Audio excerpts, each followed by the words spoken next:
आप सभी का स्वागत है।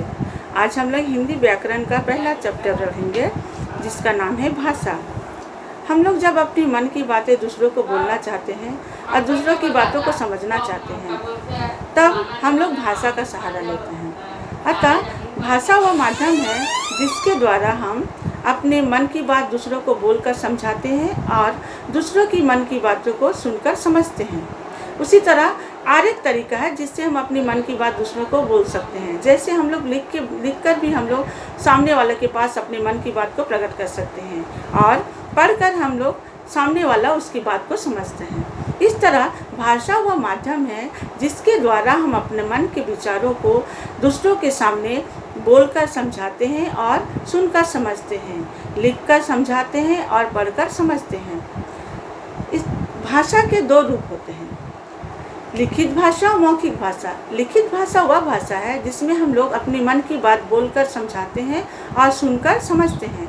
जैसे हम लोग जब गाना सुनते हैं तो मौखिक भाषा हुआ, हम लोग जब टीवी में न्यूज़ देखते हैं तो वो मौखिक भाषा हुआ। इसी तरह हुआ लिखित भाषा। लिखित भाषा वह है जिसके द्वारा हम अपने मन के विचारों को लिखकर दूसरों के सामने प्रकट करते हैं और पढ़कर उसको समझते हैं। जैसे जब हम लोग किताब पढ़ते हैं तो वो हो गया लिखित भाषा। न्यूज़पेपर पढ़ना लिखित भाषा को उदाहरण हुआ। लिखा हुआ चीज़ को जब हम लोग पढ़ते हैं तब होता है लिखित भाषा। इस तरह ये तो हुआ भाषा। भाषा मातृभाषा भी होती है जिसको हम लोग क्या करते हैं अपने घर में ही बचपन से ही बोलते आ रहे हैं। उसे हमको कहीं अलग से सीखना नहीं पड़ता, हम लोग बचपन से ही वो सीखते आ रहे हैं। वो है मातृभाषा। सबकी अपनी अपनी मातृभाषाएं होती हैं। फिर है राज्य भाषा। राज्य भाषा, इस भाषा में शासन का कार्य कुछ हर देश में अपनी अपनी राज्य भाषाएं होती हैं जिसमें उस देश के काम काज किया जाता है। हर देश में अपनी अपनी राज्य भाषाएं होती हैं जिसमें उस देश के काम काज किया जाता है। हमारे देश की राज्य भाषा है हिंदी। इसी तरह जापान का जापानी, नेपाल का नेपाली, जर्मन का जर्मनी, पाकिस्तान का उर्दू, बांग्लादेश का बांग्ला, ये है देश की और उसकी भाषाएं। इसी तरह राज्य की भी अपनी अपनी भाषाएं होती हैं। हमारे देश में कई राज्य हैं, सबकी अपनी अपनी अलग अलग भाषाएं हैं। जैसे गुजरात में गुजराती बोली जाती है, कश्मीर में कश्मीरी, पंजाब में पंजाबी, तमिलनाडु में तमिल, केरल में मलयालम। इसी तरह कई राज्य भाषाएं भी हैं जो अलग अलग होती हैं। इन भाषाओं को हम लोग जब लिखना चाहते हैं तब वो हो जाता है लिपि। लिपि वह माध्यम है या लिपि वह ढंग है जिसके द्वारा हम लोग लिखते हैं। सभी भाषा की एक जैसी लिपि नहीं होती है, हर भाषा की लिपि अलग अलग होती है। जैसे देवनागरी लिपि में हिंदी और संस्कृत भाषा लिखी जाती है, रोमन लिपि में अंग्रेजी भाषा लिखी जाती है, गुरुमुखी में पंजाबी भाषा लिखी जाती है, बांग्ला में बांग्ला भाषा लिखी जाती है। और हम लोग आगे देखेंगे कि ये तो हुआ भाषा। भाषा को शुद्ध रूप से बोल रहे, लिख रहे हैं, ये ज्ञान हमको कौन दिलाता है? व्याकरण। इसीलिए हर भाषा की अपनी अपनी व्याकरण होती है।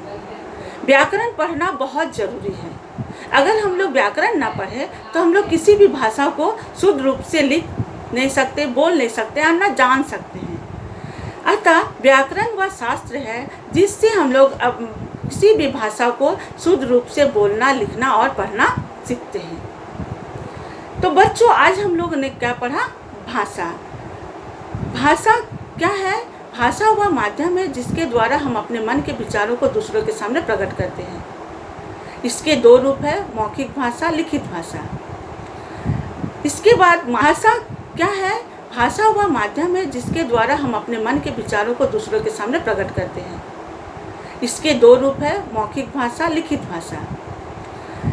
इसके बाद मातृभाषा भी है, राज्य भाषा है, लिपि है जिसके द्वारा हम लोग भाषा जो हम लोग बोलते हैं उसको अगर लिखना चाहे तो हमको लिपि का सहारा लेना पड़ता है। सब भाषाओं को जानने के लिए, शुद्ध रूप में बोलने के लिए, शुद्ध रूप में लिखने के लिए हमें व्याकरण जानना जरूरी है।